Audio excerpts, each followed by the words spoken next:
हाँ, ये मेरे जो बहुत ही पसंदीदा निर्देशक मंजुल ठाकुर जी, जिन्होंने हिंदुस्तानी 2 बनाया, जिन्होंने राजा बाबू बनाया मेरे साथ में, और तो बहुत सारी फिल्में किया उन्होंने, और लोगों को बहुत पसंद आई उनकी फिल्म। तो उन्होंने जब मुझे ये स्टोरी सुनाया तो वो इसका टाइटल लेके आए थे कारीगर, और जब मैंने पूरा सुना, कहानी सुना, तो मैंने कहा कि भैया तो इसका नाम आप कारीगर क्यों रखे हैं, इसका नाम तो गोवर्धन होना चाहिए। तो उनको भी अच्छा लगा, बोले कि हाँ ठीक बोल रहे हैं। तो हम लोग फिर बोले कि फटाक से अप्लाई कीजिए, और अप्लाई किया गया, हमको मिल भी गया गोवर्धन। तो उसके बाद जो है हम लोग इस पे काम करना शुरू किए, और अब आकर के हम लोग यहाँ प्रतापगढ़ में इसकी शूटिंग शुरू कर दिए हैं, और 3 दिन अभी हुआ है, लेकिन इसको करते हुए इतना मज़ा आ रहा है कि मुझे फिर से राजा बाबू की याद आ रही है कि एक बार फिर हमारे जो दर्शक हैं, जो हमारे भाई हैं, जो हमारी बहनें हैं, जो हमारे चाहने वाले हैं, उनके लिए मैं फिर से ये कह सकता हूँ कि एक बहुत ही मनोरंजन वाली फिल्म ये गोवर्धन मिलने वाली है। कि गांव में अक्सर गोबर गणेश इसी तरह से जो है, जो नाकारा होता है उसको इस तरह से उपाधि दी जाती है, तो कहीं वो भी तो इसमें दिखा? ऐसा नहीं है, इसका नाम तो गोवर्धन है, पर गांव में आप जानते हैं कि जैसे नाम अगर कितना भी अच्छे से रखा जाए, पर लोग बिगाड़ के ही बुलाते हैं नाम, तो गोवर्धन नाम है इसका। लेकिन अब पूरा गांव गोबर गोबर ही कहता है।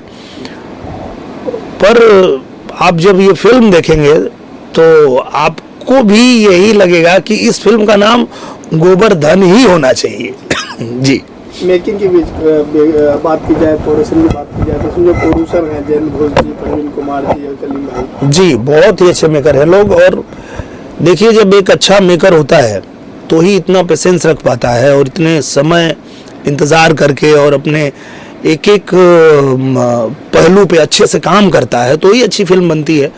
तो मुझे लगता है कि जब ये लोग आए थे तो उस समय 1 साल बाद का डेट था मेरा। मैंने बोला भैया 1 साल बाद कर पाऊंगा? बोले कोई बात नहीं, उतना समय तो हम लोग को लगेगा इस पे काम करने के लिए।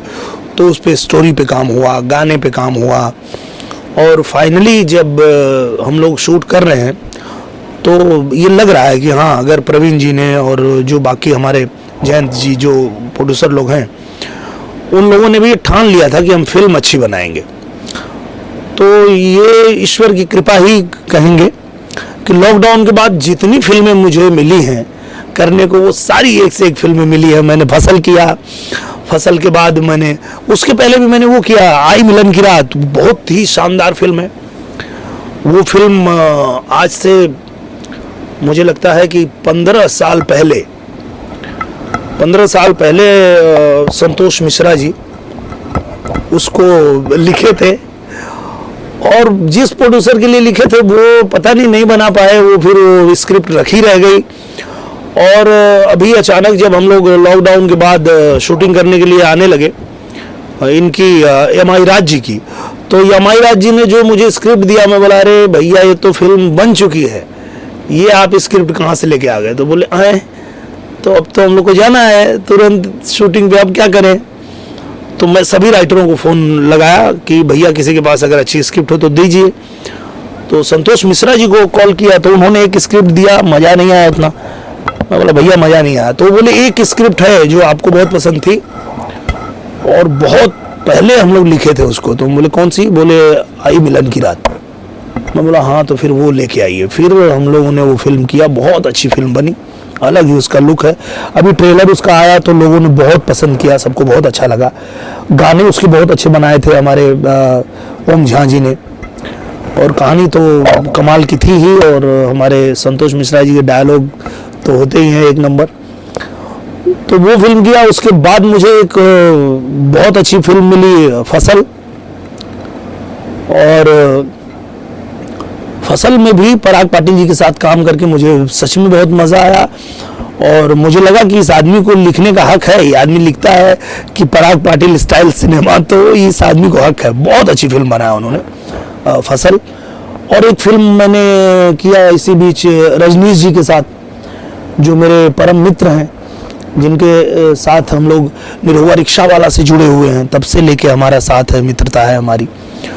तो उनके साथ मैंने फिल्म किया माई, वो भी बहुत ही शानदार फिल्म।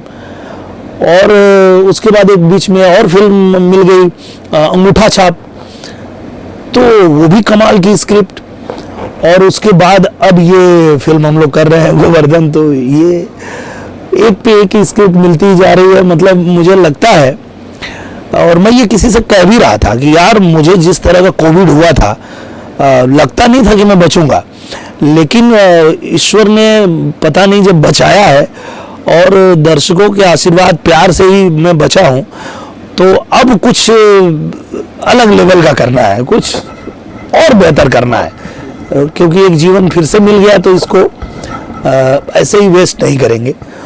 और ईश्वर ने भी साथ दिया कि मुझे अच्छी अच्छी स्क्रिप्ट मिल रही हैं। तो अब जो जितनी फिल्में मैं कर रहा हूँ आएंगी, तो मतलब देख के लोगों को बहुत अच्छा लगेगा, और उनको गर्व होगा कि भोजपुरी में इस तरह की फिल्में बन रही हैं। ये जैसे आपका सोच है भोजपुरी सिनेमा को लेके, देसीपन को लेके, भोजपुरी माटी की महक को, वैसे आपकी फिल्मों में आती रही हैं, तो कहीं ना कहीं इसका भी परिणाम है इतनी सारी फिल्में जिस तरह से आप बता रहे हैं। हाँ बिल्कुल, क्योंकि मेरे मन की भी यही इच्छा रही हमेशा कि हम लोग बहुत अच्छी साफ सुथरी बढ़िया और भोजपुरी में ऐसी ऐसी फिल्म बनाएं कि उसको लोग जो है देखें तो कहें कि हाँ भाई ये सिनेमा है। तो बीच बीच में लोग वो थिएटर के जो ऑडियंस के चलते ज़्यादा मसाला फिल्में ही बनाना पसंद करते थे, तो उसमें हम लोग भी फंसे रहते थे। पर जब लॉकडाउन लगा, सारे थिएटर्स बंद हो गए, तो अब जो 2 साल तक इधर मुझे साइन करके रखे हैं लोग, उसमें सारी फिल्में वही है जो अच्छी अच्छी स्क्रिप्ट है। और लॉकडाउन में लोगों को लगा कि जब थिएटर खुलना ही नहीं है और ऑडियो वीडियो सेटेलाइट के भरोसे ही हमको चलना है, तो टीवी पे तो अच्छी फिल्में ही लोग देखते हैं। टीवी पे तो आप मतलब पूरे परिवार के साथ देखने वाली फिल्में ही आती हैं, क्योंकि वो घर में लोग बैठे हैं, अपने परिवार के साथ बैठे हैं। आप कुछ भी उठपटांग उल्टी सीधी फिल्म दोगे तो लोग उठ के चले जाएंगे, या तो चैनल चेंज कर देंगे। तो मजबूरी हर निर्माता की हुई कि अब उनको अच्छी फिल्में ही बनाना है, और ये एक अच्छा हुआ।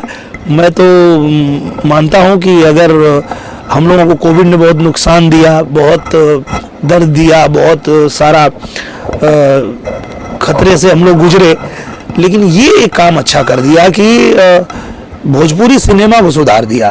भोजपुरी सिनेमा में लोग मसाला फिल्में छोड़ के और अब फसल, माई और अंगूठा छाप, गोवर्धन, इस तरह की अच्छी स्क्रिप्ट पे काम कर रहे हैं, तो ये अच्छा लग रहा है। मैं बात करें निर्माता पे, जैसे फिल्म निर्माण में हमेशा अच्छी फिल्में बनती है, ऐसे में जो फिल्म वितरक हैं बिहार में अच्छी अच्छी फिल्में रिलीज करते हैं, परवीन कुमार जी, अब प्रोडक्शन के क्षेत्र में एज ए प्रोड्यूसर भी उतर गए हैं। क्या कहना चाहिए परवीन जी के बारे में? प्रवीण जी के बारे में मैं यही कहना चाहूँगा कि एक प्रवीण जी के बारे में भी, और मैं निशान जी के भी बारे में, दोनों लोगों के बारे में कहना चाहूँगा कि दोनों लोग ही वितरक होके और इतने अच्छे कॉन्सेप्ट पे फिल्म बना रहे हैं। नहीं तो नॉर्मली मसाला फिल्में यही पसंद करते हैं जो वितरक लोग होते हैं, जो डिस्ट्रीब्यूशन करते हैं, उन लोगों को मसाला फिल्में ही चाहिए होती है।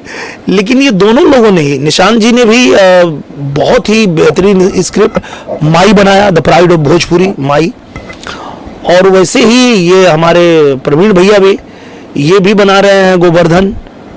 तो मुझे ये देख के बड़ा अच्छा लग रहा है। तो मुझे अब ये भी उम्मीद जगी है कि अब जब थिएटर्स खुलेंगे तो वहाँ हमारी सारी अच्छी फिल्में जो है लोगों को देखने के लिए मिलेगी और लोग बहुत आनंद उठाएं।